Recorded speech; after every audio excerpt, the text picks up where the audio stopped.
All right, welcome on into another episode of DCU Daily and Also Curious. Today is going to be a fun, amazing show. A little bit faster than, because we were trying to get in and out to do the tier list Tuesday after. But hey, let's not bury the headline, shall we? We do have a lot to get into on today's show. We're talking about Superman. We're talking about Peacemaker Season 2. They might have just given up how it all connects, Peacemaker, from the DCEU to the DCU. Of course, on the Superman front, James Gunn teasing, he's got an Endgame in mind. It's probably not what we think it is. So what is it? We will talk about that. We'll speculate. We'll theorize. And he's also saying, James Gunn is, that Batman and Wonder Woman might be further along than maybe we even realized a few days ago. So we'll get into that. The Penguin, Emmy nominees. Oh my God, the Emmy nominees. I did not think the Penguin would have as many, pickups as it did. So we will talk about those. Of course, we have another look at the Harry Potter show. We know what Hagrid's going to look like. And we have a new look at the Fantastic Four First Steps because, of course, they only just started releasing the best stuff. We now know what the main conflict of the movie is going to be and how it ties into the family of the Fantastic Four. So to do that and talk about a whole hell of a lot more from DC and Marvel and the world of Hollywood and movies and TVs and everything, let's hit that intro and get the show started. It doesn't seem to matter what I do. I'm always number two. All right, Mr. I need to paint my abs on to get nominated. You don't see Robert Downey doing that. You're kidding. You're kidding. I can't open the envelope without the... Warner Brothers is heading back into the Matrix with a new movie in the works. Wonder what other surprises are in store. I want to be Bruce Wayne. I like that. And you're gonna love me. There's the shot right there. That. Okay, we don't need to see Corbin's. Right there. You look ridiculous. Well, not no more, he don't. What, dude? I can barely understand you. Your accent's insane. What the needs now? Give me a hand up. Nope, I'm actually okay. Thank you very much. Oh, wow. Wow.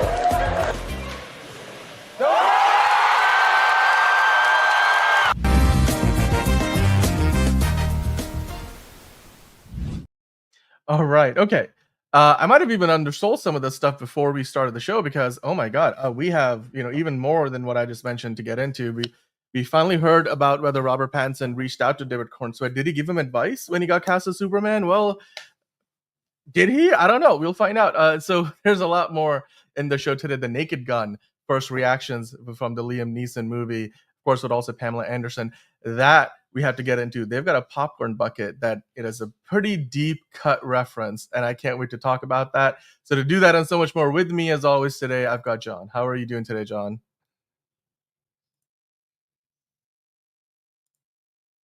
Oh, you are muted, sir. I don't know if you were saying anything or there. Glug. I totally have something in here. Yep. Yep. How's everybody doing? I'm doing well. I have my sparkling water and I have some ice cream, so I'm doing quite well. Nice. I'm doing great. I think today's show is going to be a fun zip through the world of, the movies and TV. We're going to talk about a million different things, but, we don't have as much time as per usual. Why? Because not only are we doing the show a bit early, we're also doing it early because we're going to do a tier list Tuesday as its own show coming up, and we're ranking every live action Superman movie released theatrically. That includes movies featuring Batman and, so technically the Justice League. I'm counting it in there. There's 9 movies. We'll talk about it later on the Tier List Tuesday episode. Until then, if you guys are watching, of course, don't forget to check out John and the Cool Kids movie reviews on YouTube, as well as the Geek Informant. We've got John popping in and out of a million other podcasts where he's doing other, fantastic and terrific work, as it were. In the chat, we've got Jordan joining us. We also have Steven. You guys are on early today. Yes, we are on early today. We've got some other plans later in the night. And then, of course, we want to get into Tier List Tuesday. So that's why we're actually switching things up a bit tonight. Liz and Bridget, I did ask Liz. I think she's going to be on Friday. And then Bridget might be on tomorrow. I haven't quite confirmed that yet. So keep an eye out for that. Jordan saying, did Metamorpho look good throughout the entire film? Yes, I thought Metamorpho looked fantastic throughout the entire movie. Terrific, even, because I know at one point, again, spoiler alert, it says it on the picker down below, Metamorpho at one point in the movie looks less like a human and more like, what would you call him? Like, I don't know, an octopus, maybe a squid. But speaking of squids, John, the Squiggly Squid man. Games, Squiggly Man, Squid Games, as well as Severance and The White Lotus, and of course The Last of Us. You have many shows, including The Penguin and so on and so on. The Bear. We'll get into all of that. All of these shows. Why am I talking about all of these shows? Well, today we got the Emmy nominees for, well, all the primetime television stuff, right? So now we finally know all the shows that have been nominated for the big awards at this year's Emmy Awards. I myself happen to have one of these, and so we're going to talk about Emmys today. And speaking of the Emmys, John, why don't you put it up on screen? Well, oh my god, this thing is huge. I don't even know where to put it. Let's dive into it, John. We have the Emmy. I'm just going to hold on to it right now. We have Emmy nominations. Severance leading the field ahead of The Penguin, The Studio, and The White Lotus. We have a full list there. But John, I wanted to kind of go in and do all the highlights. As I hold it like I'm accepting an award for whatever reason. But John is eating ice cream indeed, Stephen. Let's get into some of the highlights of it, because The Penguin we will talk about in more detail later on. Yes, it has been nominated for 24 awards. Thank you for giving us the deets. The first thing I wanted to highlight was The Studio. I'm still watching that with Fiona. Actually, this is an amazing show. It's got a lot of secondhand embarrassment stuff. Like if you easily get triggered by something like a Michael Scott sort of a situation, like in I think one of the first episodes, Ron Howard throws a hat at Seth Rogen and he just falls back over a snack cart. It's hilarious, but it's also, if you get secondhand embarrassment, then it's not the show for you. But it is surprisingly close to what Hollywood actually is like. So we got The Studio getting basically a record number of nominees. John, it's a record for a freshman comedy series, beating out the record previously held by Ted Lasso with 23 nominees. I think I'm gonna put this over there. God damn, I didn't even plan that out very well. That is a heavy trophy. I also have one in the mail, actually. Fun fact. So you want to skip to the next article where it highlights a little bit more about The Studio. Are you surprised that this show, which quite frankly most people thought especially people who know how Hollywood works, is probably the best depiction, satirical or not, of how Hollywood works? Pretty much, it's just one of the cases where it's like everybody liked it except my parents. I feel like that's how it is with most really good shows out there. They're like, oh yeah. So I can't wait to tell them this, because they didn't really like The Studio that much, but they love Ted Lasso. So oh yeah, another award show doesn't know what the fuck they're talking about. And it's like, well. This one plays it really close to the vest, and I think in by and large, it is probably the best iteration of any show, showcasing what Hollywood actually works.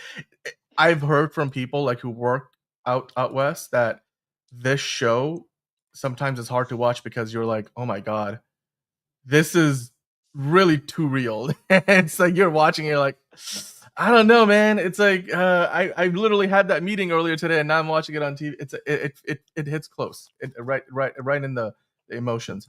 Jordan asking about Squid Games. Let's keep on going here, because Squid Games we will talk about in a second. They also got some nominees. But as far as the new Challenger show goes, Jordan, I got the trailer for it when I finished watching Squid Game season 3, and I skipped past it very promptly because I don't know. I'm not interested. I'm sorry. I'm just not interested. I barely got through season 3 because it just felt like it was gore porn for the sake of gore. It's like I just couldn't watch it. I almost turned off season 3 of Squid Games 5-6 times. Yeah. Anyway, that goes to show you what I thought about it. I hope The Pit wins an award. Yeah, look, as far as The Pit goes, we will get into that in a little bit. But before we do, there's a few other significant markers this year, John. So you have Bella Ramsey making Emmys history as the first openly non-binary actor to be nominated more than once with another The Last of Us nominee. Of course, she got nominated for season 1. This is season 2. She's nominated in the category for Best Actress, Best Actress in a leading role in a drama series. So again, for 2 times now she's been nominated, and that breaks the record that had never been done before. So with that, are you surprised again that with this show being as popular as it is, despite the fact that the No. ratings seem to fall off a little bit after they killed Joelle? She's going to be the lead of the show moving forward. They've got at least 1 or 2 more seasons coming up. Yeah, so I don't think it's a surprise. A lot of people love it. I know some people don't like it, but that's for the most part. Yeah. People like it, so keep it going. Keep it going. Keep it going. Despite the fact that the creator of the game has now left the writers' room, which for Maybe John it'll is a be good now. thing. It'll be good. Exactly. And also, speaking of records, Matlock's Kathy Bates makes history as the oldest woman nominated in lead drama actress category. Are you surprised to see that? Of course, Nope. Kathy Bates is a legend, and there's a reason for that. It's wild to see that she's still at the top of her game, and I did not give this show a chance when it first was announced on CBS, but it's a hit. It's a hit. It's surprisingly funny in ways that I did not expect it to be. And you know what? It's still not something that I watch every week, but yeah, I've seen it like on TV every once in a while, and I'm certainly not clicking away from it. So, speaking of records and actors getting up there in age, John Harrison Ford, Indy himself, Han Solo, and the President, and as well as Jack Ryan, all the different roles that he has played over the years. For the first time in his career, at the age of 83, he lands an Emmy nomination. To me, all this says is Harrison Ford's a movie star. Always has been, always will be. The only reason why it took him till age 83 to get a nominee for the Emmys is because the dude has been busy making that moolah over in the cinemas. And now he's finally stepped onto the small screen, and clearly he's killing it there too. And this is, of course, for an amazing show on Apple TV Plus, a shrinking season 2. It's only getting better, and I've enjoyed this surprisingly so, because the trailers never convinced me, but once you start watching the show, it's amazing. Are you familiar with the show, John? And are you surprised that Harrison Ford watch it. They say it's took this long? Amazing. Yeah. So. Absolutely, I agree with you on that one too. It's gonna be interesting though. Is he gonna win? Because I don't. He's gonna have competition. He's gonna have competition. I think so have to wait and find out. at the most they'll give him like a pity Emmy, where it's like, all right, got to give it to Harrison Ford because it's Harrison Ford. He's Give him an Emmy. Okay, fair enough. All right, moving on to the next thing. The biggest, there was some surprises and some flubs, or snubs, I should say. Snubs and surprises. I know Andor didn't get nominated for any acting Emmys. Yeah, outside of, there was like, I think, one guest appearance nominee or something like that. Diego Luna didn't get nominated. Genevieve O'Reilly, who plays Mon Mothma, didn't get nominated. I don't think Stellan Skarsgård got nominated either. Elizabeth Moss getting snubbed for the last season of The Handmaid's Tale. Beyonce and Martin Scorsese were some of the big surprises. Okay. Squid Game didn't get nominated. To me, that's not a surprise. I'm like, fair enough. That last season just, again, like I just mentioned a few minutes ago. The Bear sucks now, and that still got nothing nominated. Yeah. I think The Bear just gets in on default at this rate. But anyway, let's keep on going, right? So I think the creator of that show just gives really good head. So they're like, all right, gotta, do the guac to get that goddamn nominee every time. I'm sure that's part of it. Well, HBO, of course, the winner of the day, because they landed their most Emmy nominations ever, sailing past Netflix, of course, helped a lot by The Penguin, The White Lotus, and The Last of Us, a perfect storm of 3 shows that all landed across the platform that, and quite frankly, they were all zeitgeist capturing shows, right? So, yeah, season 2 and season 3. Season 3, God, it gets super dark. I guess it depends. Yes, narratively they pay all the everything off, and then they leave you with not a cliffhanger, but like maybe room for more sort of a thing. It's a bit of a tag at the end. And again, I'll spoil it for you now. Actually, no, I'm not gonna spoil it for you. Basically the show ends in the US, and they have somebody who in a sequence where you're like, oh, it's Kate Blanchett. Yeah, there you go. Carte blanche, Kate Blanchett. Yep. Carte blanche for the budget. Yep. Are you surprised that HBO picked up 142 nominations compared to 121 for Netflix, Sean? It's showing that WB is maybe having a bit of a renaissance. I hope. It's just they need to get over their fucking hatred of animation, and they'll be golden. All right? Yeah. That's They have fair. they got the horror people, they got the superhero people, and they got the dumbass skibbity riz broccoli haired motherfuckers with Minecraft. So it's like they're getting all these people. And we'll talk about that later because maybe they will get over that because they were negotiating with South Park to bring that over to HBO Max, and right now South Park is practically on strike at Paramount Plus. So who knows? Maybe if they can pull that in, that would be great. I mentioned earlier Severance and The Penguin led with the nominations for the TV awards. Of course, we have Severance at the very top, racking up 27 Emmy nods. HBO and HBO Max, like we just mentioned, led all networks. The winners will be announced this September at the award show, like they usually are. But the Penguin also got like 24 nominees, which is insane, and for a limited series, and it tied. Actually, no, it beat the Ted Lasso record for a freshman. Actually, not. I'm confusing that with the studio. The Penguin actually, just holding its own in the limited series category. Not quite beating records, but certainly for DC, that's a huge win. Andor earned 14 Emmy nominees, including Best Drama Series. But John, you mentioned that a lot of the big acting categories Andor got snubbed for. So Diego Luna, Genevieve O'Reilly, both on screen there. They didn't get nominated. Stellan Skarsgård didn't get nominated.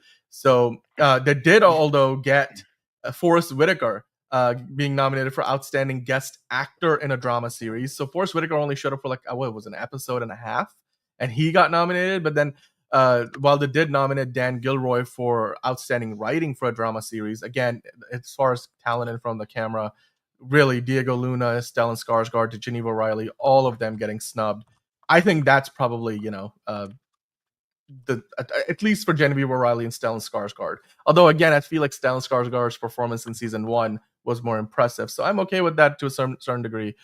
But anywho, let's move on, shall we? So, John, overall, like I mentioned, Severance, The Penguin, Studio, The White Lotus, The Last of Us even leading the way. The Pit is a big one. I know that one of you guys watching, who said it before? I think Steven was hoping that The Pit wins us an award at the Emmys this year. Are you surprised? Because, I mean, also, especially for The Pit, John, it's the kind of show that's meant to be that's produced with a lower budget. They're doing a season every year, and they're producing more episodes total. It's almost like 24, but for like a medical ER drama. The approach, the budget, the format, it feels like old school TV, but on streaming.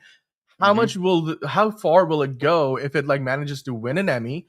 And again, further proving that this model that used to be the norm in Hollywood and then disappeared in the streaming era is kind of making a comeback.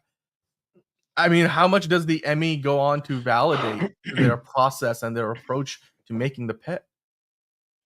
I hope it shows people that sometimes innovation doesn't automatically mean better, because you can innovate a million times, but sometimes it's just like the older way works.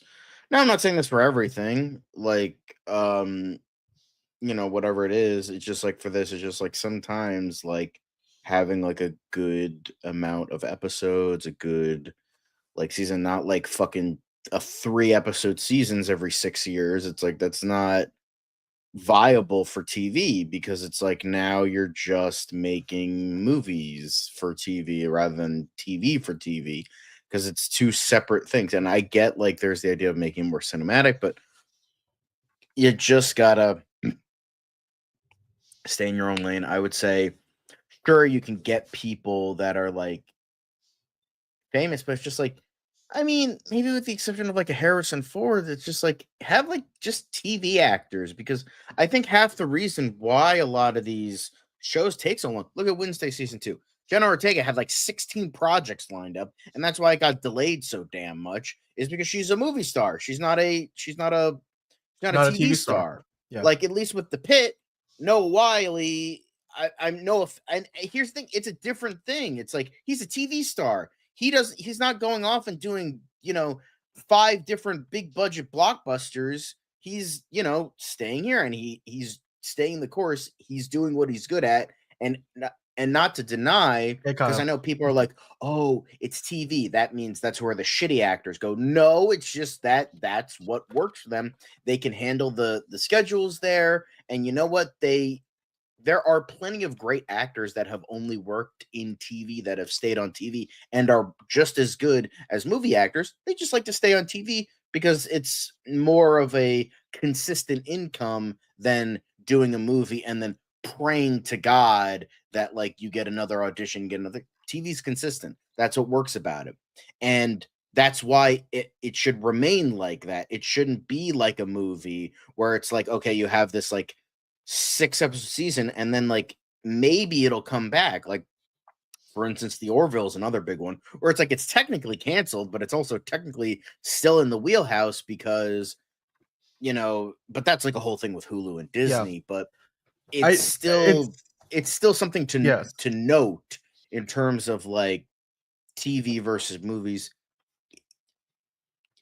In this case, I think it's a better idea to like keep that separate because I just think that works better.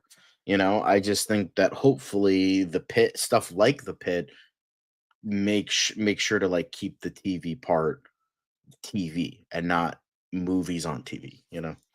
I think I'm just gonna say there's always gonna be room for those more theatrical, like more cinematic, like almost like a movie in a TV show format. Whether it's a limited series like The Penguin or something like Severance, which feels like you're watching something that's very cinematic, but at the same time it's definitely it's episodic too. So, but I really like that we're seeing more of those shows like The Pit making a comeback. Like I grew up watching shows like White Collar and Burn Notice and Psych and all those shows back in the USA Network. Those were this amazing classic.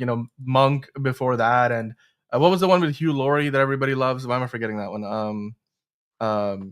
Where he's a doctor. Somebody, you guys can let me know in the chat. But there were so many like that back then. That House was the name of the show.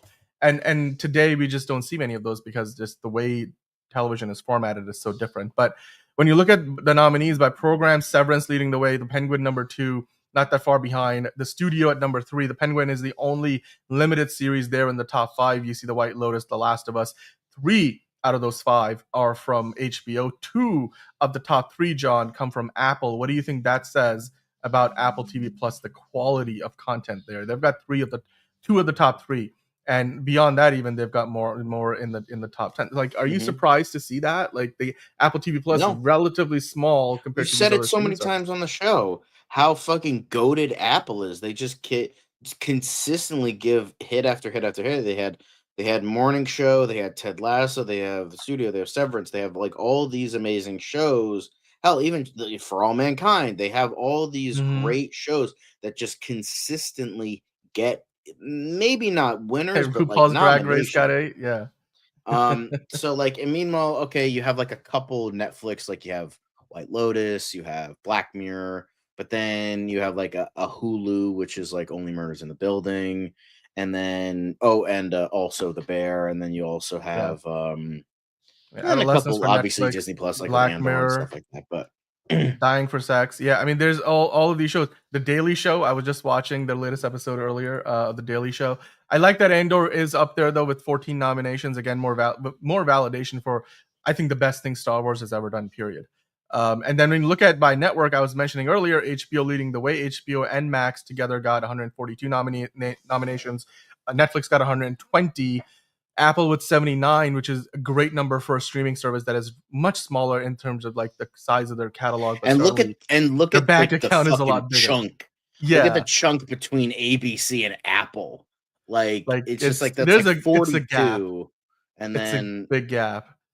I mean, FX on Hulu is part of Disney technically, right? ABC and FX are both all under the Disney umbrella. Then you got Disney Plus there as well. I'm just showing how voted Apple is, absolutely, and being in the top 3.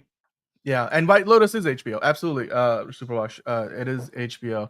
And then when you look at it, I don't know why I thought Prime that was Video. Netflix. I don't know why I keep thinking No. The White Lotus is HBO. Sorry, thanks for the correction, Superwash. But I was gonna just say I'm surprised that Prime Video is not higher, considering they spend almost as much money, if not more, than even Apple and Disney and like all these other streamers. I feel like Prime Video had an off year with only 12. Even Peacock got more than Prime Video, so good luck to Amazon. I do, but I'm definitely in the minority on that one. And most people just have it for like watching reruns of The Office. But interesting stuff. Or watching Twilight Zone. yes, the OG Twilight Zone. But as I was mentioning at the top of the show, the Emmy nominees are here, and we'll wait and see how far our Just favorite gotta shows go. So flex that. no, The only absolutely. trophy I had was like a chess participation Yeah. trophy from middle school. That's the only trophy I had. I mean, just to give you Oh. guys scope and like, look, these things, like if you get an Oscar, the Oscar is a trophy is basically like this and up and doesn't have the huge globe. Look at the size of this thing. Like it's the size of my face. It's more than the size of my face. Like look at this. It's huge. It's huge. This thing is huge. I mean, it's heavy as well. Overcompensating, maybe. I'm not the one who designed it, so don't blame me. No, that's what I'm saying. Like maybe like they're jelly that like Oscars. So, Movies, but now we gotta have yeah. the platform bigger. Yeah, when I first got it, I'm like, oh my god, this thing is big. It comes in the big black box with a nice wrapper around it. Anyway, Prime has been dropping the ball lately. That is, I mean, look, they make good TV, but also not everything that they make is it's more. Prime Video makes more for the mass audiences kind of stuff, television, and they haven't been making a lot of prestige stuff. Certainly Garbage. not as much as Netflix, but I mean, but Reacher is good, right? But like Reacher, you wouldn't necessarily see a lot of nominations, and I think some of the ones It's they Alan got Richson. were Like, calm down. Reacher, He's not like fucking. So, yeah. Now that's a TV actor that should remain on TV. That's all. TV. Fair enough, John. All right. Well, moving on to the as far as TV actors that shouldn't remain on TV, Rachel Brosnahan and of course David Cornsweet, who both were TV actors up until only like weeks ago now, when not weeks ago, just days ago when Superman finally hit theaters, and now it looks like they are firmly movie stars. But John, both Rachel Brosnahan and David Cornsweet, we won't be seeing as much of them if you're watching this movie in India. If you happen to be in India, you might notice that their kiss scene was censored by the Indian Film Board, which is very interesting. Now, we talked about it a little bit yesterday. So the Indian body that manages this whole process, the Central Board of Film Certification, I found this kind of really interesting because, to me, I as somebody who has been watching Bollywood movies and Indian movies all my life, I was like, I've seen way racier stuff, not just in the past, but like remember Liz went and saw Houseful 5, she mentioned. There was a new Akshay Kumar movie that had much worse stuff in there than Superman and Lois Lane kissing in the movie. Maybe it's just like a culture thing. Like for them, it's okay, but like for like an import, it's like I still don't. I mean, and this is I'm speaking from a perspective of again, I'm very familiar with what the fucking reasoning would be. It's and you know what? Here's the thing. I'm not the only one. You're not the only one, because apparently fans of Superman in India, they also don't understand. The film community over there doesn't understand this. Yeah. So it's because basically most or pretty much entirely that whole midair kiss scene in the movie that was cut. They also cut some of the other stuff from like earlier on in Lois's apartment. And the movie got a UA 13 plus rating before the July 7th certification. So it's kind of interesting. Again, so I know some of you guys watching are from India, so maybe you guys can give us more of a amazing, like a dude getting shot in the head. That's fine. Yeah, like that's totally fine.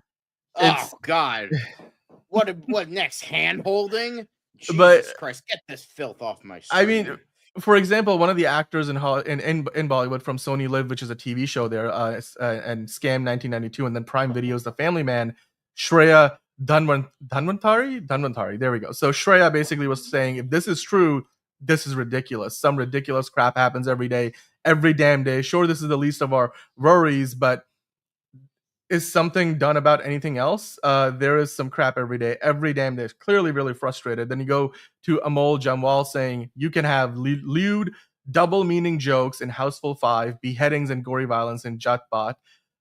Superman, Jat is the name of the movie, but Superman kissing Lois is where we draw the line. And then another user posted, the CBFC would allow horrific scenes of violence and sexual assault in a U-certified film that kids are freely allowed to watch, but won't allow consensual kissing in a UA comic book movie that kids should watch under adult supervision. So yeah, I don't know. I don't understand. This is what I care about, because it's one thing for like us to be like, oh, that's stupid, but it's like, we're from America. It's a different culture. It's like, but like, if it's like actual Indian people and especially Indian creators and actors saying like, this is fucking stupid, that's what I care about, because it's like, if we say it, that's like virtue signaling crap. But like, if they are actually from people from the country are like, this is stupid, this is bullshit, it makes no sense, then that's where it's like I lend an ear, because it's like, okay, if I they're don't pointing it out, understand. then it's Yeah. really dumb.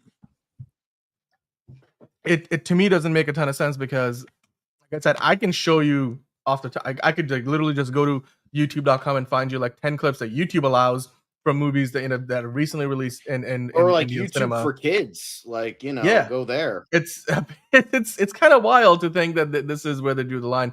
Yeah, it also, cats like titty shake in the fucking, like, at the end of the movie in the terrific ship. It's like, that's totally fine too. And then Kyle's being like, Eskimo kisses only.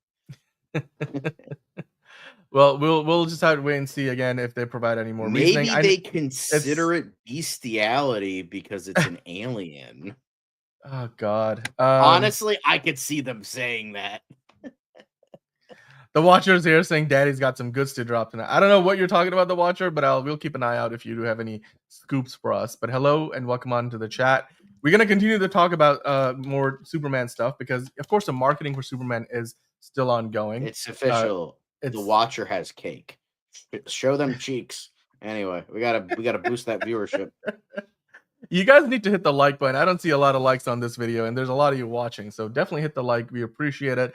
It's one small click for you, does a whole hell of a lot for the channel. We're growing really quickly. There's so many more people tuning in every day, and we appreciate you guys for stopping by. But Michael Rosenbaum, as you see there on screen, John, we know finally who he was actually voicing in the movie. Apparently, it wasn't one of the robots. It was the Raptor Guard. It was a Raptor Guard. Yeah, I did see this a couple days ago, but I didn't know which one. So I heard it was like one of the ones at the camp. I also heard it was one of these guys. So like, I'm not sure, but if it's insinuating this, then it's, it was the guy who was like, for all we know, he gets like a very specific Raptor Guard number 1, which maybe is the first one that we see in the movie, but I'm gonna have to go back and look.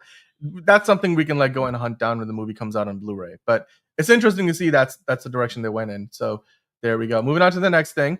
Apparently, when David Cornsweet was cast as Superman, somebody asked him this in an MTV interview. I think in one of the red carpets, he was like, basically asked, "Did Robert Pattinson call you, like, to congratulate you on being cast as Superman? Did you give you any advice?" And David Cornsweet basically responded in a jokingly, tone, saying, "No, Robert Pattinson didn't reach out, and now I'm angry about it." So I guess the question is, John, are they the world's finest frenemies now? Because they don't even exist in the same universe as far as we know. But I just thought it was funny because clearly Robert people trying to Pattinson get headlines. Like, if there is a 1% chance that he is a better box office success than me, it has to be an absolute certainty that I can't contact him. All right, Watcher, you got something for the Endgame of DC. We'll talk about that in a minute. So, yeah, I love David Cornsweet's sense of humor. This was hilarious. Just again, not biting the bullet on any of these questions that are clearly trying to like bait him into saying something that he will generate headlines. But James Gunn, dude is just a natural when it comes to press. That's one of the best things. That really makes him feel more like Christopher Reeve than even Henry Cavill, right? Love the picture. Love the picture and the username. Jesus. Oh my God, yeah, that's good for you, man. Good. I hope you're hitting the gym hard. Although I don't know if that picture will be censored in India. But anyway, how I feel after the World Press tour for Superman, James Gunn posted. Basically, I guess this is meant to be a GIF almost. More crypto test footage from the Fortress of Solitude. When he tips over, he just floats in the air. I think James Gunn needs to sleep for like a year at this point. I wouldn't blame him. But this is basically David Cornsweet, Lois Lane, James Gunn, and Peter Safran all rolled into one, including crypto. Damien Rachel Brosnan. You said Lois Lane again. You know what? I will use that name interchangeably, and I do not care. That's adorbs. Exactly. It is very adorbs. Wow, that's a perfect. weird freeze frame. Did not mean to do that. But yeah, fun. Lots of fun. I mean, still, I love every little bit of crypto footage I can get my hands on. Speaking of cute things, I mean, hey, we got more looks at Eve Tessmacher's costumes from the movie. Many of them, and this is, of course, the one from the Forces of Solitude scenes. Several looks at it, she's literally just playing herself in the movie, it looks like, because she wasn't just taking selfies while they were filming, but also while they were not filming behind the scenes. I think this is from when she's in the tower with the what was it, Luthor Corp. I don't know which part of the movie this was from. Maybe this was just one of the many million selfies that we see at the end of the movie. Another variation on that. More costumes. John, your reaction. Sarah Sampaio clearly had an amazing time making the movie, She was funny in the Yeah. movie. I thought that she was gonna. this is be from like one of towards the end.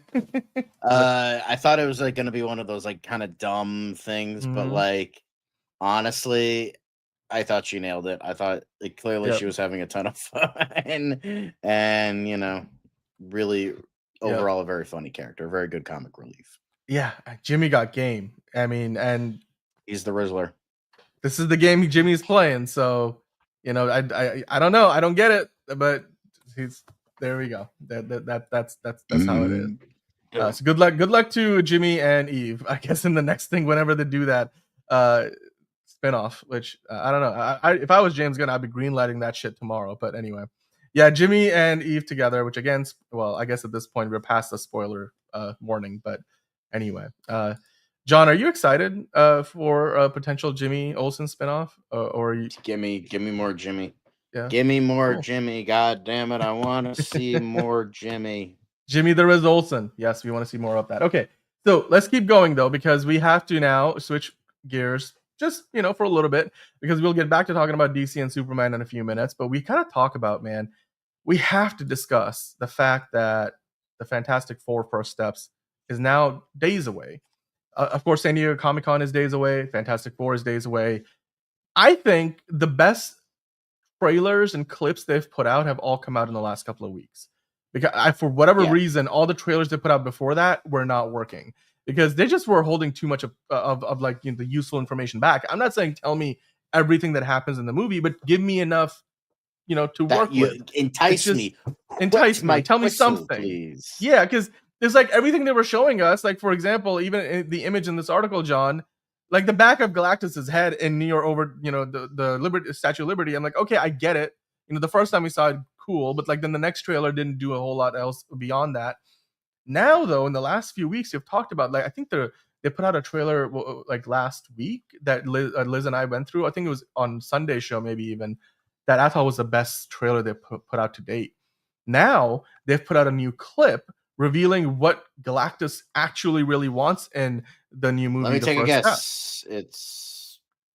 It's Franklin Richards. He wants Reed Richards' child a while ago, but this confirms it. Although, because before it wasn't confirmed in the sense that it was coming from scoopers and rumors. Now, it was like rumors, but this like essentially confirms it. Yeah. But it made sense because fucking Franklin Richards is like an Omega level mutant. Like that dude he's like Legion levels of like huge, like Jean Grey, Legion. They're like and Iceman. Those are Omega level mutant. I think Santa Claus is also a Omega level mutant in the Marvel universe. I'm not making that up. Actually, that is actually no, you're not wrong. I know. Yeah. Both Santa Clauses in both DC and Marvel, hugely powerful. Fun fact. The DC Santa Claus, going a little bit off topic here, is so powerful that he manages to get through Darkseid's Apocalypse army every year to just hand deliver him a piece of coal. That is wild. Wow. And in Marvel, they he also gave Dr. Doom a present. He gave him lemon scented armor cleaner.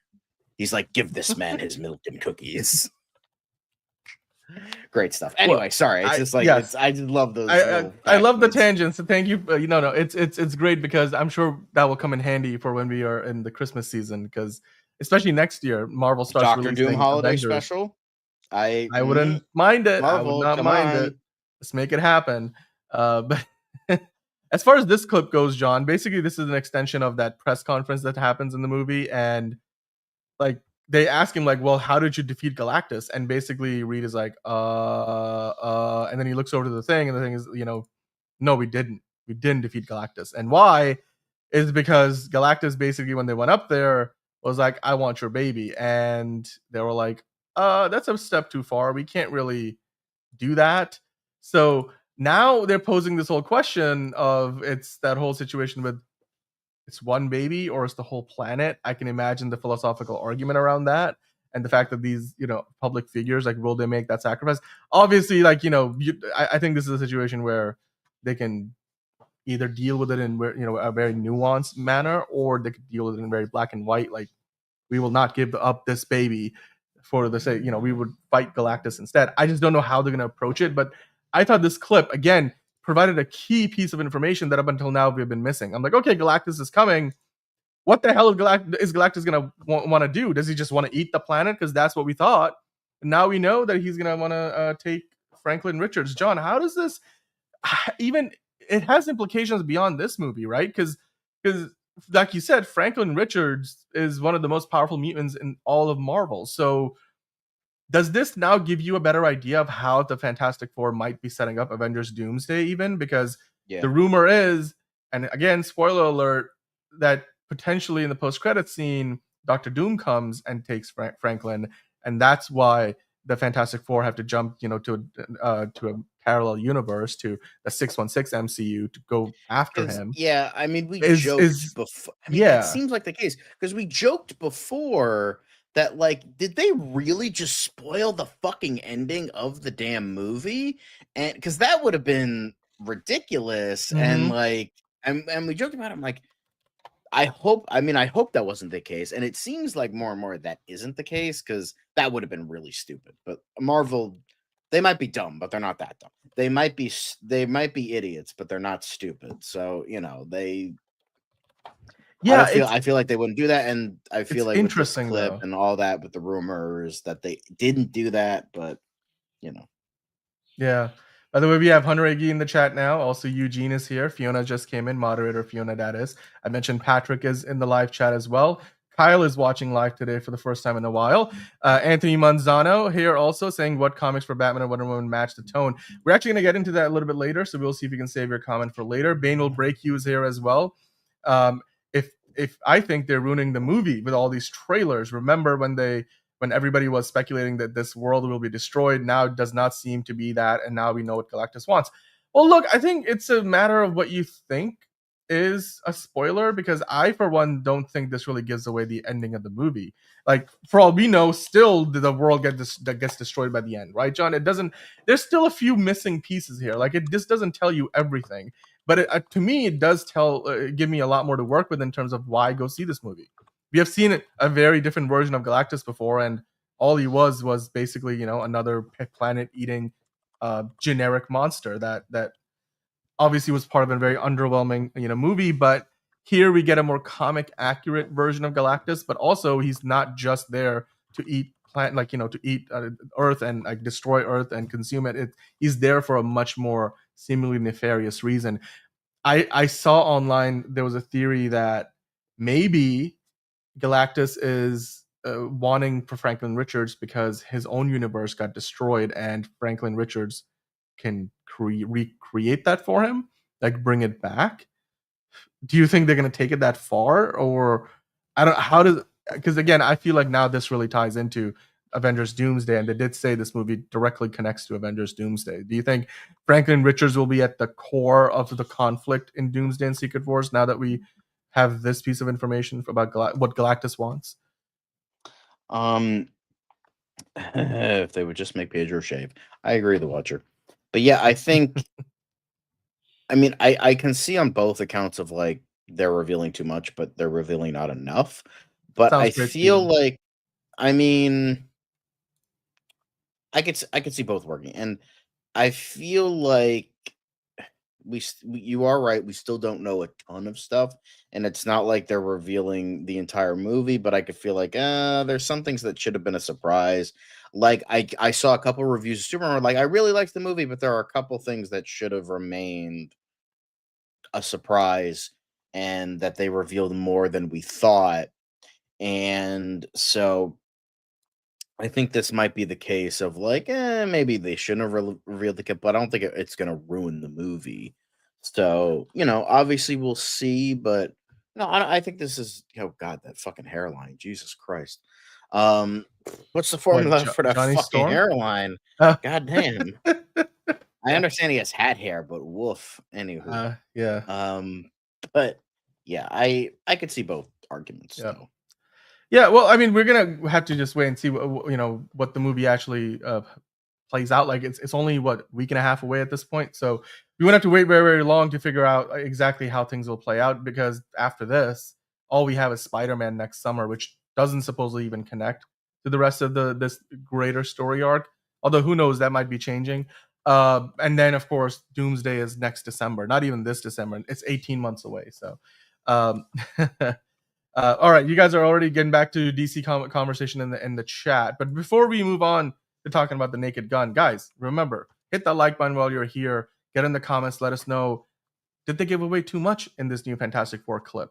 And are you now more excited that you know what Galactus wants in the movie, or do you feel like this is that Doomsday reveal from BVS, which just felt like they gave away too much in the trailer, and then obviously, BVS Batman v Superman was universally panned. Do you think Fantastic Four will suffer the same fate? Let us know in the comments down below. With that, we're going to move into the next topic, which I think, John, you're going to have a whole hell of a lot of fun with. You brought this to me yesterday. We are getting closer to the Naked Gun reboot, requel, whatever you want to call it. Basically, Liam Neeson's The Naked Gun coming out soon, and it looks amazing, fantastic, terrific. It looks like the true throwback to what the Naked Gun movies used to be. And John, you sent me the popcorn bucket, the wild popcorn bucket. That is quite the throwback to one of the raciest jokes in the original movie. It's a beaver. Nice beaver. And you can stuff it with popcorn. I just got it stuffed. I did not know that popcorn buckets like 2 years ago would be taking off the way they are today. I fully give Dune all the credit in the world, the popcorn bucket that you have, and now here we are. Are you excited? Are you like about the design? Are you going to be going to the movie theaters to collect the Naked Gun popcorn bucket, John? I would definitely buy the fuck out of it. I didn't think Naked Gun would have one because it's like not a huge release or anything. It's not like, Fantastic Four or anything like that. But like, yeah, this is awesome. This is great. I'm gonna definitely be getting one. I'm gonna fucking go bankrupt, but from getting popcorn buckets, but like, eating that nice beaver. I think it was this article. No. Steven I pulled up Ortega. another one. I love beavers. They are Yes. the absolute cutest with their little dams and their little all that shit. I like both versions of beavers, but this I will say this is a cute as hell popcorn bucket. I will say I like the movie Hundreds of I will say okay. There's this movie called Hundreds of Beavers. It's on Tubi. It is one of the funniest fucking movies I've ever seen in my life. It is so good. But I do love beavers. Beavers are great no matter what. But yeah, and I added someone who has a Superman as their profile pic. Yep, it's the great scene. It's the original scene. Yeah, nice beaver. I just had it stuffed. Yep, there you go. This is classic. I love it. And people reacted to this in all the right ways. Again, if you remember those movies, then you will get it because it's a deep cut reference. Exactly. I didn't expect Naked Gun to get a popcorn bucket either, but the fact that they got it is This is great. This is great. I love it. You have the right to remain stuffed. I love it. This is great. Perfect. Speaking of perfect, John, the reactions are out, and apparently, according to all the first reactions, this movie is as hilarious as we hoped for. In Joe Blow, they were talking about it, saying, "My thoughts? Holy hell. The Naked Gun is the funniest flick I have seen for a while. Liam Neeson is so freaking perfect as Frank Darabont Jr., and the comedic chemistry he shares with Pamela Anderson is absolutely wonderful." We've seen the trailers, John. They looked hilarious, and you can see here the review embargo lifts on Wednesday, July 20th at 6 p.m. Pacific time, 9 a.m. Eastern time. Or 6 a.m. Pacific time, 9 a.m. Eastern time. So until then, all we have are these social media reactions. Katsi Stefan saying the Naked Gun is so deliciously stupid. And I mean that as the highest compliment, very true to the spirit of the Leslie Nielsen movies I grew up loving. Jeffrey Vega saying, "I saw the Naked Gun, and now I can say that they are making them like they used to. There are so many great jokes in this, and you can tell the filmmakers had so much fun making an actual comedy movie. I bow to no man in my adoration of the original Naked Gun," says Jim Hemphill. So I'm glad to report that the new one is fantastic. If there was any justice in the world, Liam Neeson would get an Oscar. It's smart and hilarious from beginning to end. Are you surprised to see that this movie just feels like that throwback? Like they did not hold anything back? I have a comedy? strong feeling that if we're talking about Rotten Tomatoes, even though Rotten Tomatoes is kind of bullshit, but like that the audience score is like going to be in like the 70s to the 90s, while the critic score is like going to be like 10s and 20s. It's just like critics are No, gonna. dude. I can tell you this. Are you sure? Critics are gonna. They hate comedy movies. They are gonna fucking trash. But this it movie, and then depends the on what audience is you're gonna end up loving it. expecting, right? I feel like it's an Yeah, expectation but the versus fucking critics treat everything reality like higher. thing. Again, they, some of them are like, oh, Superman is stupid and silly. It's like, yeah, sometimes it is. Like, fuck off. But like the fact that it's Naked Gun, it's like, oh yeah, it's stupid because it's fucking Naked Gun. And John, I'm gonna give you an example here. Let me see if I can open this up right now because I feel like this might convince you otherwise. Look at this. Oh, where we go? There we go. Look at the score for The Beekeeper. 71%. That's The Beekeeper had a 71%. It's actually, not certified fresh, but 71%. So if Jason Statham could pull a 71%, Heads of State does I'm have a just saying, 72. yeah, That's exactly. also I'm just okay. saying. Maybe, but I don't know. I just feel like comedy is like kind of like usually critics are pretty anti-comedy, so Yeah. Look, these first reactions look amazing, and I love the trailers. And now that you see these reactions, I'm glad that everybody talking about it. Also, the runtime for this movie is only 85 minutes, Sean. It's gonna fly by. Like that's barely over an hour when you take away the credits, and it feels like it's the perfect runtime for this kind of a movie. And as long as it makes you laugh, I think it's doing its job because I don't think we're going to see this movie for the plot. Like I don't think anybody's going to see this movie for the plot. So I'm excited for it. I know you're excited for it. We can't wait for this movie to come out. I think it's coming out next week, isn't it? I think it's a week away basically. 85 minutes is crazy. So before we move on to the next thing, we have quick hits coming up, John. So and if you get a chance, if you can pull up the quick hits while I want to answer and get through some of the comments we got while we were talking about Fantastic Four. For example, Anthony was asking, actually, no, this is for the DC one. Anthony asked about the Fantastic Four. Which comics do you think they're influencing or taking their influences from for the new movie in terms of tone? Is it Golden Age, Silver Age, or Bronze Age? I know that the Watcher sort of answered the question a little bit, saying they're going off the 60s and most of the Hickman era of the Fantastic Four. So I feel like I want to say that's the Silver Age, right, John? As far as the run of the Fantastic Four, I believe so. I'm not as familiar with Fantastic Four, so I'm not the right person to ask. Which is very similar to what they're doing with Superman. I feel like now we're entering the Silver Age of comic book movies, so that is fantastic and terrific. Hunter Iggy, you're asking what are your thoughts on the Mr. Terrific as a spinoff to the Terrifics? Well, first you'd want to do something with Mr. Terrific, and maybe that leads to the Terrifics. It's not confirmed yet, but James Gunn has been considering it, according to a report. So it's not even something that James Gunn has officially said. But Mr. Terrific was a standout in that movie. He's one of the best parts of the film, and he already said, Eddie Kategi, who plays Mr. Terrific, that he's signed on for multiple films. So I wouldn't be surprised if he gets his own movie with the Terrifics, and I wouldn't be surprised if they, just introduce all the other Terrifics within the same movie. Although, given that he's part of the Justice Gang, I don't know if they want to confuse people too much this early on by also setting up the Terrifics and then setting up two other teams like the Authority and the Suicide Squad already exists. Suicide Squad exists in this universe in some fashion. We just haven't seen it yet. And Creature Commandos. So I think if you get a Mr. Terrific spinoff, it's probably going to tie more into the Justice Gang than it's going to tie into the Terrifics. But we'll wait and see. But yeah, it's not confirmed yet, but they're considering it. So we'll just wait and see what happens.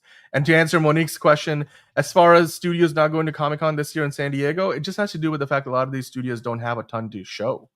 And it just is a thing of timing, really. I'm sure next year they'll be back. Marvel, will be back to showcase Doomsday. Maybe DC will do a big presentation. I think they'll be at CinemaCon, not CinemaCon, New York Comic Con. DC will, so to promote Supergirl in early part of 2026. So we'll have to wait for that until next year. Maybe the next Superman movie has him transported to Brightburn World, and he has to save the Earth from the evil little boy that murdered so many people, including. Yeah, I don't know, Curtis. I don't know. I don't think James Gunn wants to do that, but I guess I wouldn't put it past him. So I did like the 90s cartoon, the Fantastic Four. And isn't Seth MacFarlane a part of the Naked Gun production? Yes, he is. Yeah, he's producing it. He's producing it. He's producing it. There we go. Okay, let's get into the quickets, shall we, John? I'm going to see if I can find the music, and we will dive into the quickets because it's about gosh darn time. So, Harry Potter, dude, we talked about it yesterday. We finally got our first look at Harry Potter himself. Now, today, we've got our first look at Nick Frost as Hagrid, taking on the iconic role. And I mean, Robbie Coltrane, you're never gonna quite, take over or replace Robbie Coltrane's portrayal, but I feel like this is about as good as it can get. All things considered, Nick Frost looks like a young Hagrid. What do you think? Yeah, I kind of what I was saying the other day in regards to the first picture of Harry, like the kid, it looks great. I'm sure he'll do a good job. He's cute, it works. But at the end of the day, I'm so entrenched in my head that with all these characters that I grew up with, that seeing anything else just looks like cosplay to me. This just looks like a Hagrid cosplay. It looks like Nick Frost is going out for trick. It's gonna take a lot for us. It's a perception. Our perception is gonna. It's perception. More. I'm sure there are a bunch of kids that are gonna watch this be like, oh my god, this is Hagrid. This is what the hell was that? This is Hagrid. This is this is all these characters, Harry, Hermione, all these people, and and so they'll have that. They'll have that, but it's just for me, it's just it's hard for me to imagine. But I'm sure it'll be different within the show as well. So yeah, I like the look, and again, like you, it's just gonna take seeing maybe a few episodes of the show for us to really realize they're playing the part, right? Until then, it's kind of hard because, like you said, they just look like cosplay. All things considered, though, not a bad look. Certainly very accurate to the book. So let's keep on going.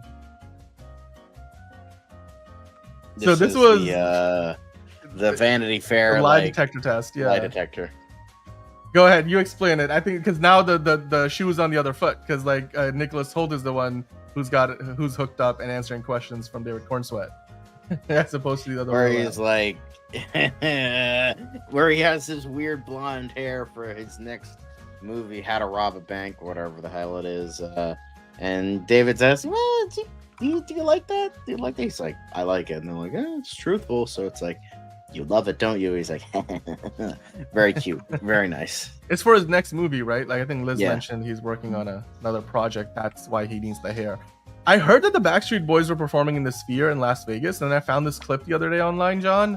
Mm-hmm. Holy cow! I really want to go see something in the Sphere. I mean, I would wear noise canceling headphones to just watch because I mean, fuck the Backstreet Boys. I don't like them, but this looks cool. This looks you could. I'd watch this. I don't care about the music. The music sucks. I'd just watch this. It's I feel you come for this, and then it's just the concert is an aftertaste. Yeah, you just sit back and just look at the visuals. That's what you're there for. I don't know where the Backstreet Boys are. I'm just looking at the screen. That's all I care about. Let's keep on going. The Watcher prefer. I think you're on the right track, Watcher. David Cornsweet could be a great Indiana Jones. On the Blumhouse side of Hollywood, though, John, things are not going well. They've been on a losing streak, and now they're going.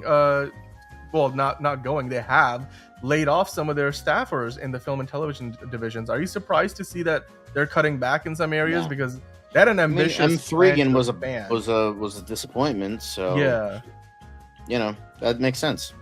Yeah. And by the way, Eugene, yes, 2027 is when Harry Potter premieres its first season. They don't have an exact date, but it's not that far away. All right, moving on to the next thing, John. We go back over to Instagram to take a look at our next story, which is about, this actually comes to us from Marco Ramos, who's a viewer, one of us. And I don't know if you're in the chat, Marco, but he sent this to me, and this was hilarious if you listen to the audio. I'm apparently Batman showed up to watch Superman in Brazil. So good on Batman. He's getting on the action. John, do you think Batman enjoyed the movie? I think he did. You think so? Okay. Fair enough. Absolutely. I think I agree with that sentiment. Let's keep on going. The Chris Pine, Lily Rose Depp, Kelvin Harrison Jr., and Duna Bay have joined the Zellner brothers alien invasion comedy Alpha Gang. Not as good as Justice Gang, though. Facts. Well, I don't know actually. But Alpha Gang. It sounds interesting. The concept behind this. I mean, Chris Pine. I would watch Chris Pine in most anything. The rest of the cast, not so sure about. Lily Rose Depp.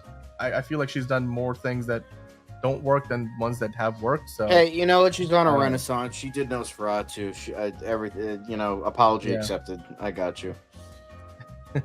I wonder who's doing things. I don't know. That's a good question, Jordan. But I will say it is kind of funny how both Chris Pine and Kelvin Harrison Jr. were both considered for the Lantern show as Hal Jordan and Jon Stewart, respectively. That's very true. That's an interesting kind of. That is. Oh my god! I didn't even realize that. That's okay. Cool. Or at least that they were rumored to be part of the show. Well, I think Chris Pine was.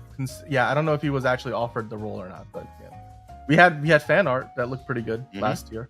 Let's keep on going. Doctor Who stuff. The BBC studio chief says that Disney is a key partner as the co-production deal hangs in the balance. If you could scroll down a little bit, they talk about that it's doing their very best to get bring Doctor Who back to the fans. John, are you surprised that I don't know? I feel like this is a lot of just just I don't even know how to describe it at this point, because I feel like they're covering up potential controversy. It feels like they're covering up something. Yeah, it feels like they're covering up something. That's the vibe I'm getting. Yeah, I just don't know when we're gonna get another. It feels like Gatwa was covering up, like, oh, I'm tired, I'm old. I'm like, that seems like a bullshit excuse. That he's like, oh, that it's like, all right, they're like half the doctors retired like when they were like double your age, so it's like I feel like that's not. I feel like that's he's hiding something. I feel like they're all hiding something because now they're with the all-powerful mouse, so they can't really say anything right now, and they're just kind of covering their asses. I think so too. Let's keep on going to the next thing, shall we? Yeah.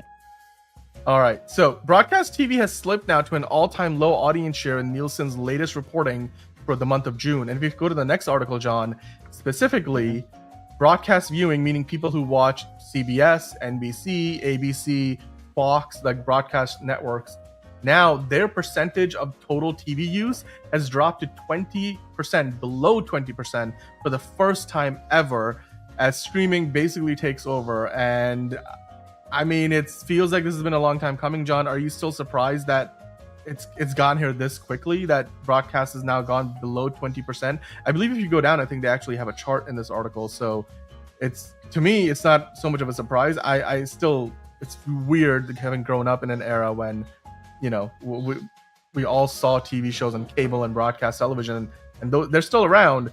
It just looks like fewer and fewer people are watching anything on, broadcast TV, like free over-the-air broadcast television. Yeah, I mean, it's been kind of dodgy the past few years. We've covered this on the show a couple times, where it's, they like streaming has been lagging behind, but it feels like now they're kind of, that they're finally, like, it's been like 10 years for this streaming shit, and they're finally getting above broadcast TV. It's like, congrats. Took you long enough. No, I mean, but it makes sense, because if it wasn't for the pandemic, it might have taken even longer potentially to get here. Like, you look at the numbers, 46%, almost half the people, watching of television happens on streaming today. So people watching anything on TV, roughly half of it is on streaming. 12.1% is others, which, I don't know what exactly that would cover. But obviously, we see cable on there, 23.4%, and broadcast 18.5%. Even when you combine those two numbers with cable and broadcast together, that's still like 41.9%. That's still less than streaming overall. So, and yeah, Monique making a good point. There's so many channels still, and a lot of people have cut the cord because there's not as much good stuff to see there. And quite frankly, all you see a lot of reality shows, and even then, some of the best reality shows are on streaming. So, I did not see that, Watcher, but somebody did tell us yesterday that Jeff Snyder likes Superman, so we did hear about that. What's the point of all these streaming services? All they do, Dan and John, is raise prices and put a bunch of ads, right? unless you pay for the ad-free tier. So there's always that. But I mean, we've talked about it at length, and we can't talk about it in quick hits, but we're kind of getting back to the cable model with streaming eventually. But I guess at least now you're able to pick and choose what streaming service you want, as opposed to just being sold a package. So, all right, John, let's keep on going, shall we? Apparently, Jeff Snyder was suggesting that Joss Whedon might be doing Brave and the Bold. I don't think he is. I don't think James Gunn wants that smoke. Jeff Snyder spewing bullshit. Yeah. But I mean, Netflix also, like many streaming services are like bringing in sports now at a rate that's unprecedented. Like Netflix has a huge presence. Apple TV Plus has the MLS. You've got, Peacock is going to have NFL games, more NFL games, NBA games this fall. So yeah, sports is and live programming is making its way to streaming as well. Let's keep on going here, John, shall we? Yes. My name is... There's a new Eminem documentary coming to AMC theaters for a limited run in August, Sean. It's called Stands. If you scroll down a little bit on this article just so we can see more of the image. I know that a lot of people are not watching broadcast TV anymore, and like MTV doesn't really matter, but I mean, Eminem, he's still, making it big, and this wouldn't be the first time AMC is doing something like this. Obviously, we saw the Eras tour and the Renaissance tour both get highlighted and with basically a theatrical run. This feels similar.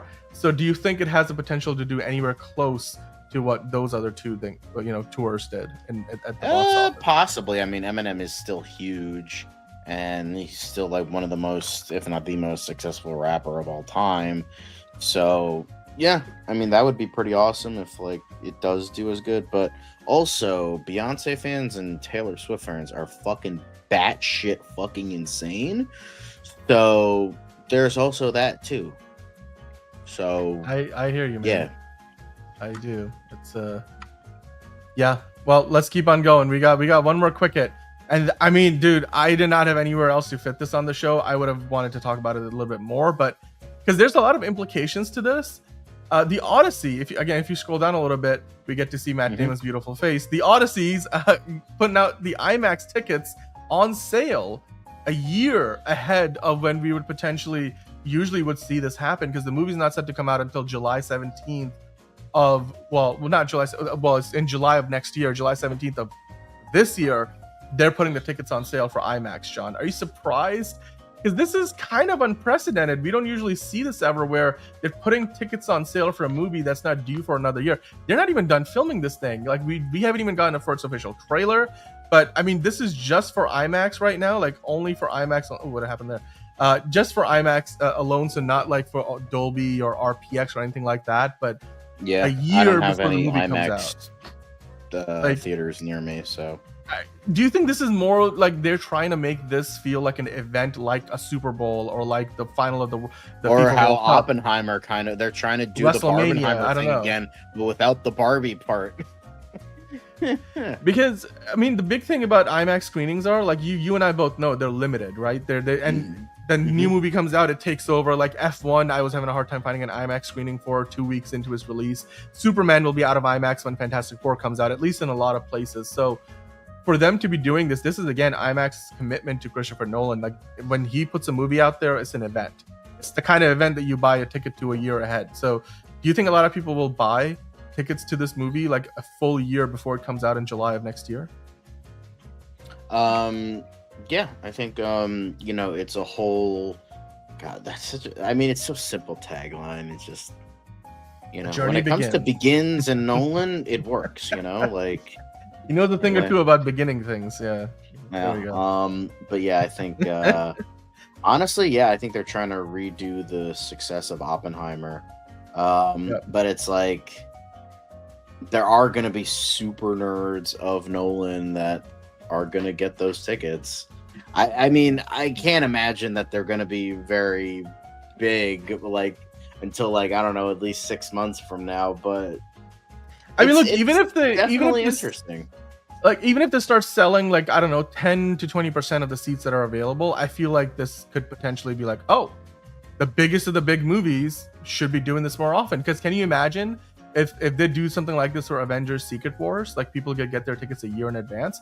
I feel like when you're going to such a big event film, like treat it like that. Like that's why they put tickets on sale for like, you know, WrestleMania, for Super Bowl, or I like the final of the World Cup like a year in advance. People have enough time to go get it. Just creates more opportunities for people to just make it event viewing. So yeah, but hopefully you guys will let us know in the chat and the comments down below if you're going to be getting yourself IMAX ticket for the Odyssey a year in advance. All right, with that, John, we have come to the end of the quick hits. So guys, let us know in the comments down below what you thought about all the different news items that we went through, from the Fantastic Four to the Odyssey to, you know, some news about streaming taking over cable and broadcast television, you know, which is pretty much a trend that we have seen coming for a long time anyway. So it's just a matter of time before, you know, broadcast and cable TV dies. But until then, let us know what you thought about it. Hit the like button while you're here. We're not done yet though, because now we gotta get back over and swing the pendulum back in the direction of quick hits. Actually, not quick hits, DCU Daily. Let me correct myself. And with that, we're going to talk about James Gunn, Wonder Woman, Batman, Peacemaker, potentially explaining how the DCEU connects to the DCU, and so much more. To do that, let's get into that sweet, sweet DCU Daily intro and get that. It's another project that's been blessed from the beginning. There's the shot right there. That. Okay, we don't need to see right there. Hey, buddy. Eyes up here. Now you want to get nuts? Let's get nuts. Here we go. Victory mine. Ask me how am I doing? I'm telling you, really, I'm doing sublime. I never wait in the stewardess line. I just go do it. I'm moving my time. Really had nothing to do with it. How am I moving? I'm moving like you want to shine. Follow my lead. Don't listen to lies. I had to put me all on the line. That's why I know that victory's mine. I prefer Jared Leto. Hunka hunka!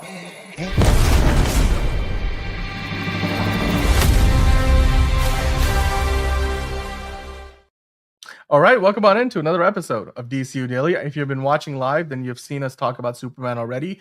We've got more Superman to get into, but beyond Superman, we're going to talk about the future of the DCU.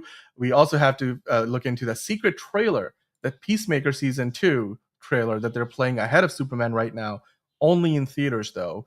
But it has something peculiar in that trailer that might connect the DCEU to the DCU. And we had to talk about, of course, some other news from James Gunn about where is the DCU headed in the long run. To do that and so much more, John, I want to ask you, as per always, what's your favorite part of DCU Daily today?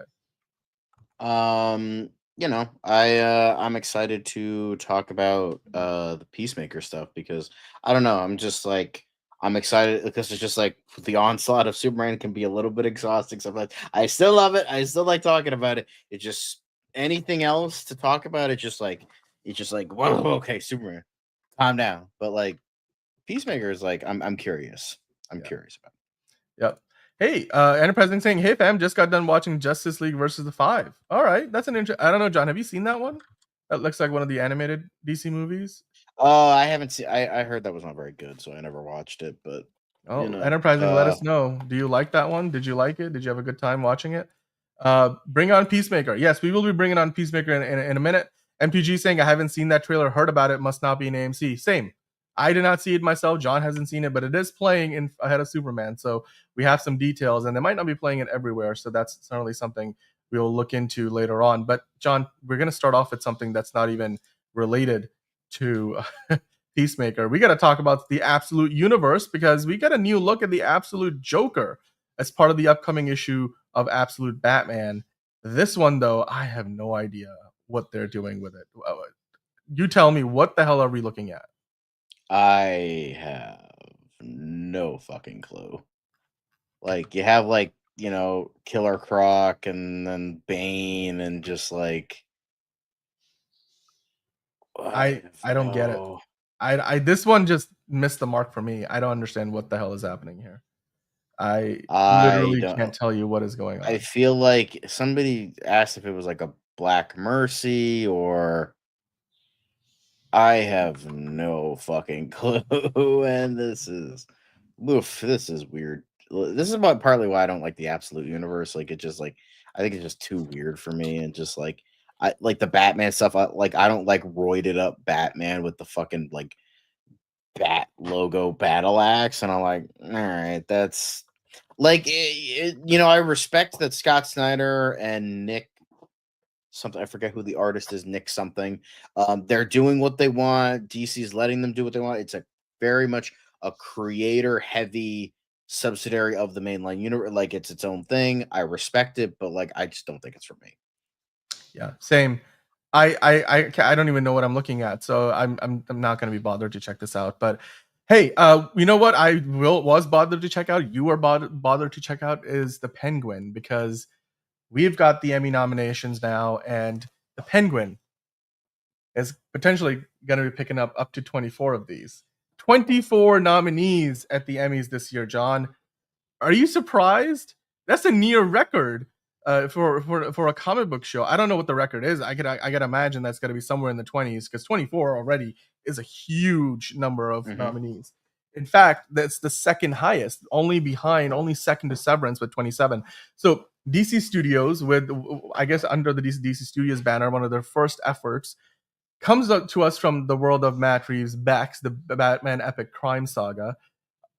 Do you think it has a chance to win the majority of the awards that it's been nominated for, or will it get snubbed? Because you do see, of course, all the usual suspects. You've got Colin Farrell being nominated, Kristen Milioti nominated, best limited drama series. So all the big ones are there. Do you think they're going to win those, or do you think they might just get some nods in like the more special categories, the technical categories?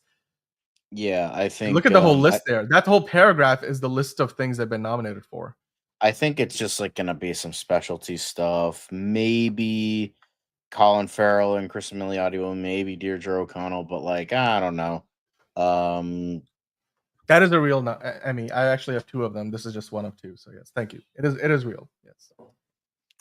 Yeah, I can't get, because it's just like, I don't know. I'm just so iffy on the whole thing, because it's just like, oh, it's a comic book show. They're not going to respect it, blah, blah, blah. That's what's in my head. So that's why I'm like kind of iffy about the whole thing. I mean, for me, it's got a lot of competition in the best actress category for Milioti. I wouldn't be surprised if Colin Farrell won it in his category, though. As far as limited anthology series goes, like it's Adolescence is good competition. I still hope that it wins it out at the end of the day. So I personally would love to see Colin Farrell actually get an Emmy for this. He definitely deserves it. It's some of the best work of his career. So, and like you were saying, MTG, he's already picked up a few trophies leading up to the Emmys. I mean, the Emmys is the only one that's left at this point that he hasn't won. Well, Frankie, it's a long story, but basically at one point in time, or a couple of points in time, I've worked on the Olympics for the NBC Sports.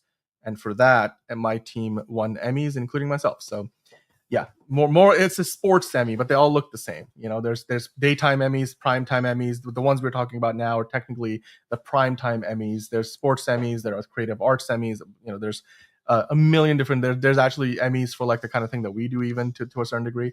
So yeah, Penguin gave Colin a lot of praise. Yeah, I think what you mean is that it really gave him a platform where I feel like Colin Farrell has been underappreciated for years, and with the Penguin, we finally see an actor who deserves the applaud, and he's getting it with the show. And he's already won a few awards. He won the Golden Globes. What are the Critics' Choice? Did they win that? So they've already got a few trophies on their mantle. So the Emmys would be the cherry on top, though. And then Michael Giacchino's score, John, also got nominated. So I mean, I wouldn't be surprised if he wins for that. Lauren LeFranc, you're probably gonna win at least for the outstanding writing for a limited anthology series. She deserves it. And yeah, the big categories, fingers crossed if it wins limited anthology series, because that's really the big one. And thank you MTG. It was a rough summer and a lot of hard work. So I appreciate it, and I'm sure that the folks at the Penguin will appreciate it as well if they were to win. So yeah, the Rotten Tomato score on this, John, is still pretty high, though, right? If you skip over to the Rotten Tomato score, I think it's still one of the highest rated DC shows ever, like 95%, like near perfect. I know that for TV shows, it's kind of hard to compare to like movies because there's not as many reviews, but 95% is amazing. So if you guys haven't seen it yet, the Batman Part 2 is eventually going to be here, and so you might as well watch it to refresh your memory. We don't know when, but eventually. We don't know when, but eventually. Okay. All right, well, let's move on to the next thing, John, because now we got to talk about the Peacemaker news, because that's very interesting. I, for one, did not see this coming until I found this online today, and I was like, "What is going on? Who is playing what trailer before what movie?" So apparently, according to the Men's Journal, they're talking about there's a secret Peacemaker season 2 trailer that has just been playing ahead of Superman. Now, a lot of you guys saying you didn't see that. I didn't see it when I went to see Superman. John, you haven't seen it when you went to see Superman. I don't think so. So apparently they are playing a Peacemaker season 2 trailer, which makes sense because it's the next DCU project, and it sort of kind of hints at how Peacemaker comes across into our universe. So it establishes like within the canon of the DCU. If you scroll down in this article, they actually described the way it's played out in the trailer. So again, this trailer isn't online. Maybe it will make it online it was eventually. Leaked online. Yeah, but we're not gonna talk. We're not gonna show it because we don't want to, get Last time down. we did that, we got fucking perma banned with that Batgirl footage, which I still have, by the way. I still thank have you it, for so. saving it, but yes. Well, according to that theatrical trailer, which, like you said, John, has leaked online, in this leaked secret trailer, Peacemaker says there's another dimension. Make that a little bit bigger. Yep. There's another dimension that's exactly the same as ours, but it's better. So this sort of, I guess, seems to confirm that there's a bridge between the old DC cinematic universe, aka the DCEU, and the new DCU. I mean, other than the fact that there's a bridge, to me, this kind of opens the door for Henry Cavill Superman to just walk right on through from one of those interdimensional portals, right? Like, what does this imply that this is the same Peacemaker just walking over from the DCEU to the DCU? Does that leave the door open for other characters from the past to also make it across?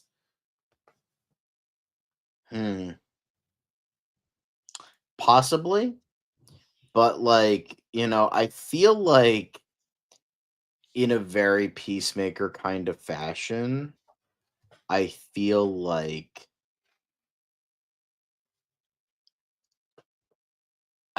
they're gonna like nuke the DCEU, and you're gonna get people that are mad. But like, I feel like that's a very like James Gunn and to an extension Peacemaker thing. They're just like gonna somehow like, oh, we have to destroy the old world, so that's what we have to do, and they destroy it, and then that's what leads into season 3 and all that stuff. So.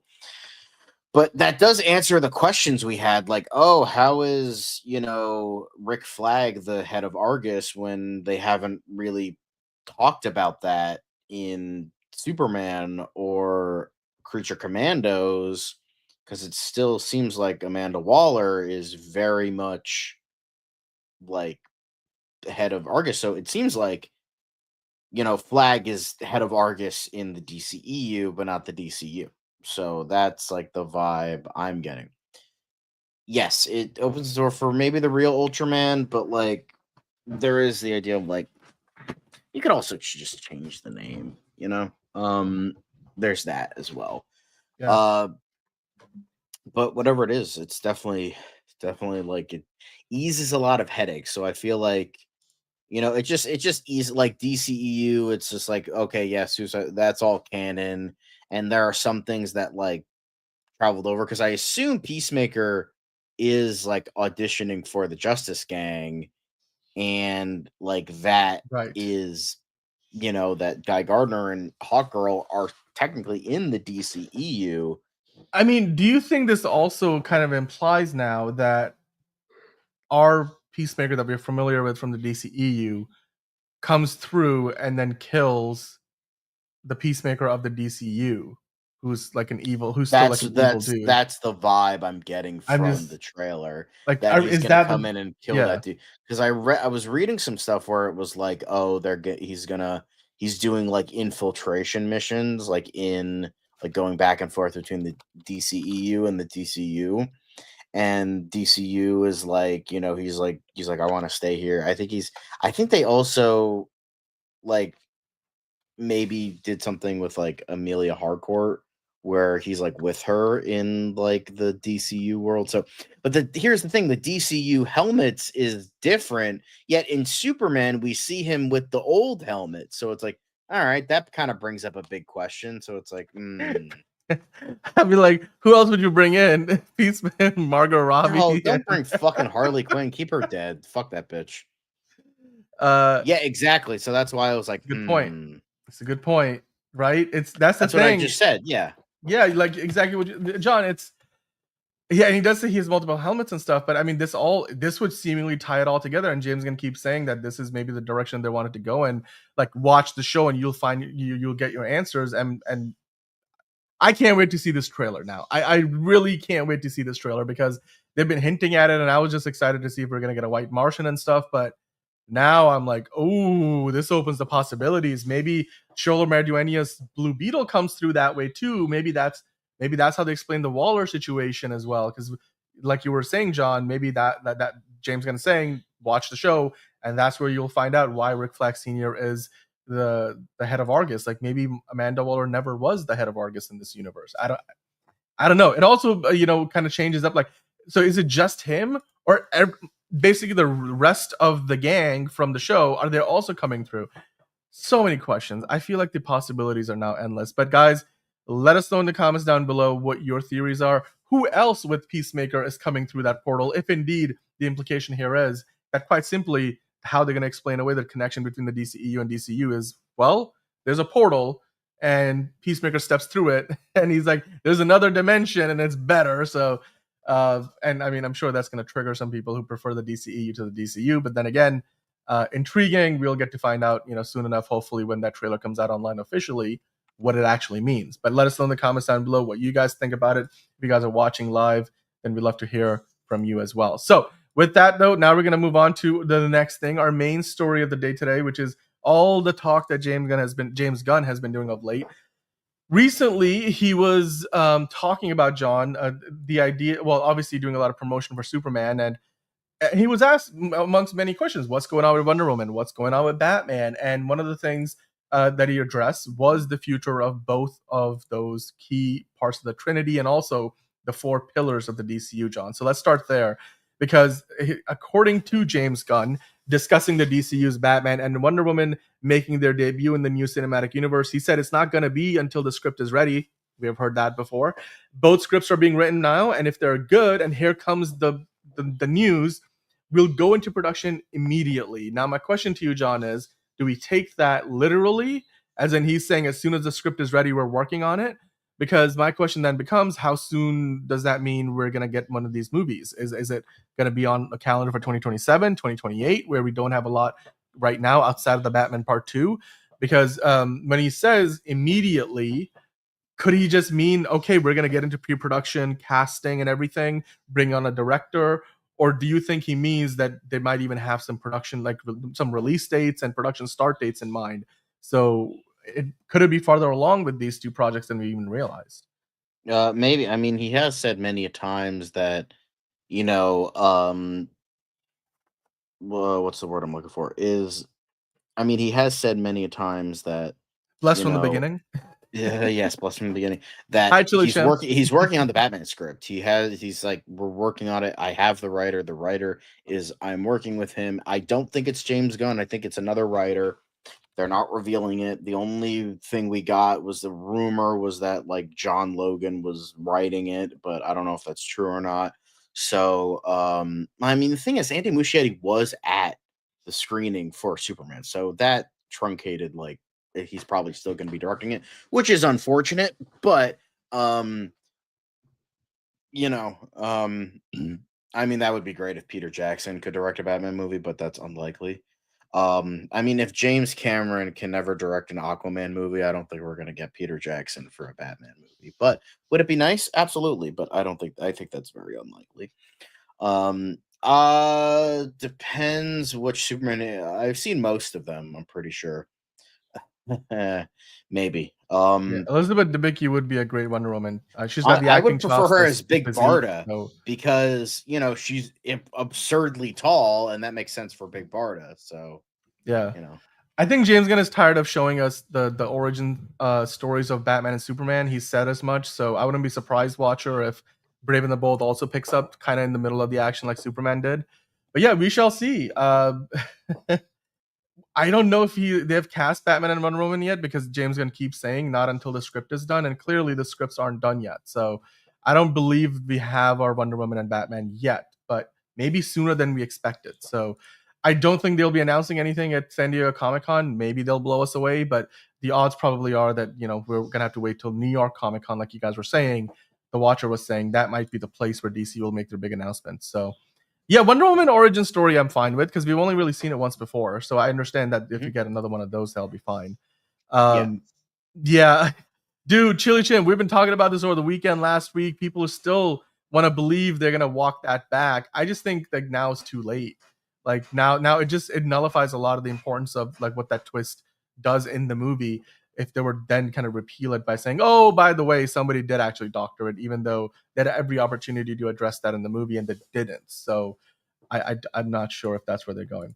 And we did a Wonder Woman casting recently, so you guys are welcome to check that out. I think it was I had her as one of my choices. She, I think, has everything for Wonder Woman. She has the beauty and grace for it. She has the martial arts skills. She has the height, and she has the acting ability. I think she kind of has everything. I think someone like Adria Arjona would probably be more likable because I feel like she's more bankable than Katie O'Brien, because Katie O'Brien has been in a lot of blockbusters. I mean, she recently was in the latest Mission Impossible, but she's mainly been in indie movies as the star or like close to the star, like Love Lies Bleeding. She was the star of that, but it was still a very small indie production and, not a huge movie, even though it did get a lot of limelight. So, I hope so. I think that she would be a great choice because I think she has like everything going for her, but like, yeah, I think, she would be good as maybe Donna Troy, but like Margaret Qualley, I don't know. I don't see it. I don't see it. I could see her as Donna Troy at the very most, but like even then, I think she's kind of, even if she's not young, she looks too young, and I feel like she's way too. She would need to build a lot of, and I mean a lot of muscle to like get even close to the physique of Wonder Woman, while Katie O'Brien is pretty much already there. Adria Arjona, I think, is also a good like inspired. You like imagination, God. I don't think so. It's just like she looks scrawny to me. Like she's a good actress. It's just like, oh, every beautiful woman with brown hair, needs to be Wonder Woman. It's like that lacks even more. I'll just say this: isn't Katie O'Brien like 5'11"? Yeah, she's tall enough. Look, height does not not matter. like it matters, but I'm just saying, like, I think if you want Amazonian height, then like, right. Yeah, but we'll have to wait and see again because they haven't cast one yet, and I'm sure we're gonna end up doing another, fan casting before we get to that point. So, yeah, we'll have to just wait and see how buff or not. But I think whichever actress or actor they pick for Batman or Wonder Woman, ultimately they're gonna go through a training regime and they'll get to the point where they get, are in the shape that they want for the role. Okay. Do I look scrawny with this gut here? Hello. Like, I'm a lot of things. I wish I was scrawny. I fucking wish I was. But nah, bro. With this belly, I ain't fucking scrawny, bro. That's just not even facts. You guys are just getting on John's nerves. Henry Cavill's the Batman? I don't know. I don't think Henry Cavill's coming to DC anytime soon. But who would be Wonder Woman's villain? That would completely depend, Kyle, on the story. I don't think they would use Cersei this soon because they just used her for Creature Commandos. But I would love to see Cersei or Dr. Psycho because we haven't seen them yet. So, John, we do have one more thing to discuss on today's show, which has to do with James Gunn talking about the future of the DCU. This was an interesting clip here where he basically gets asked, like, is crypto the through line in this new cinematic universe? Who is it that's going to be, kind of like the person that everything is based around? Whose perspective is this new DCU sort of going to be playing out from? And are we building up towards a Justice League movie? He wouldn't give away any details, right? So he was asked this question. All all James Gunn says is that it's not what you think it is. So my question to you, and I have to step away from the show here because I'm going to be going to prep Tier List Tuesday because that's what's coming up later on tonight. We have to move the show time, so we'll be doing it at 10:30 tonight. Tier List Tuesday, we'll be ranking all of the live-action Superman movies, so do stick around for that later on. But to finish up the show right now, John, what do you think they're talking about? What event are they building up towards? Is it not just a Justice League movie? And then also, is he also hinting at the idea that no, crypto is not the through line? But then, if not, then who is it? Is it Amanda Waller? Is it Rick Flag? Like who is gonna be like the Nick Fury of this universe? And are, if not going to Justice League, then where are we going? Like one of you guys in the chat earlier mentioned, I think right at the top of the show, that is Kingdom Come. Like Derpy was saying that. So do you think that's what James No, Gunn is hinting that's at, or is what that too everyone's obvious? guessing, is that it Okay, is great. Kingdom Come. Yes. So So go. I I mean, don't think it is. what do you think? I'll leave it with you guys, and then you guys drop in the chat or the comments, and I'll take up your comments, and we'll talk about them later. But John, care to speculate? I know you probably have a few theories about this. What do I you mean, it could be a lot of things. It could be like Dark Side War. It could be the Sinestro Corps War. It could be, it could not like it could be a really weird. It could be like Final Crisis. It could be Crisis on Infinite Earths. It Legion of that doesn't feel like Endgame kind of stuff, but like, I think. I genuinely don't know if he's like, oh, it's nothing than what you expect. Then it's like all my guesses are going to be unlikely. But he also has said cryptic stuff in the past, and it's not been, it hasn't been like this huge thing. It could be Blackest Night as well. It could be that. It's it's like insane in terms of the amount of like the amount of different like thoughts and theories and all that stuff. So, Blackest Night would be great. The New Frontier doesn't make sense to me because that is literally a period piece. Because the whole reason why that movie works is because it takes place in the real world of, it takes place in the very real world and how like superheroes would affect that. Because it's like World War II and McCarthyism and the space race were heavy. Not saying they didn't happen in this world, but like this is a very comic booky world that does not feel like the real world. So having a story that the end game would be a period piece that takes place in the 60s be the end game, as well as something that is heavily affected by the real world, wouldn't make sense to me. So maybe it could be like a demonic villain like Lucifer or something like that.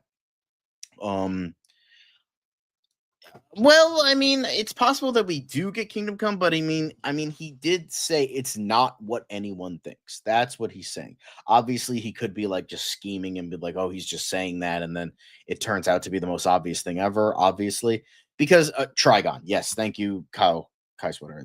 It could be, it could be Trigon as well. So there's a whole bunch of theories. Obviously, we will be getting into that soon enough, but Trinity War, all this stuff. So we're going to be getting into those comments soon. I'll star all these. I mean, yeah, Blackest Night, the Authority, can like all these yeah, big bad threat. It could be Blackest Night, but I don't, if he's talking about like endgame stuff, which is like maybe like 20, 30 years down the line, then yeah,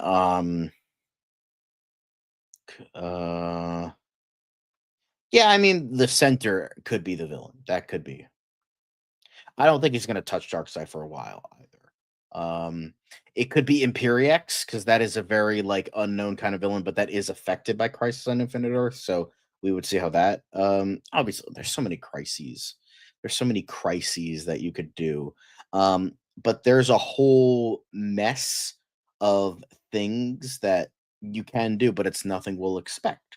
So, what's your favorite? Oh, Superman versus the Elite is my favorite. So yes, Dan, so many crises.